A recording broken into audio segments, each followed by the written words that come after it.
Everyone was waiting to see if interest rates are going to go down back to that juicy 4%. That is not Never, happening ever. anytime soon, and most likely not for a long time. So I think people finally got the writing on the wall. So the people that have been on the sidelines, that have been waiting, they finally realized, you know what? I can't wait anymore. I'm not going to get 4%. Yeah, I got this juicy 3%, but I need to make a change and my payment is only going to go up by this much, but it's worth it to me, right? People are not living in a house anymore, right? People used to buy a house. People are not buying houses anymore.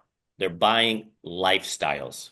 That is true. And that is what is more their priority, is to get their new lifestyle that they want, and the house just comes with it. Absolutely. So you guys are down in Miami. It's a buyer's market now.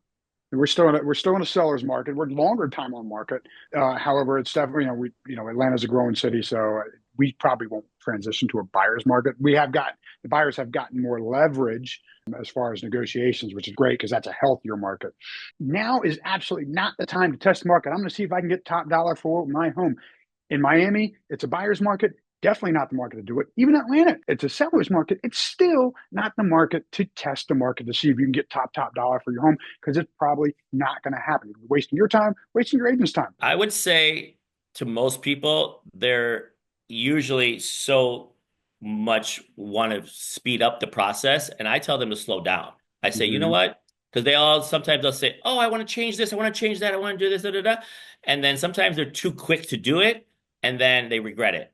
So I actually tell people, you know what? Move in, don't do anything for a little while. Start to feel what the flow of the home is. Start to take your time and, consult with people and get, a couple of ideas, because then once you start spending money, once you start changing things, you don't want to have to, oh my God, a year later, oh, I wish I did this, I wish I did that. And then you start to have regrets. And if you want to live there for 5 years, then you're not going to be happy. That is not, I really like that's an awesome tip because so many people want the move in ready or they want to get it done right away, right? We're closing, they're handing the keys to the contractor and they're knocking walls out. So that thing, I like that tip. I'm gonna have to bring that one up sometimes here and there. Yeah. So when you're dealing with sellers in a buyer's market, what's the conversation look like on that side? Sometimes they need to just understand, because we're also in a declining market. Prices are going down. So if you really want to sell, you need to jump the line, I call it.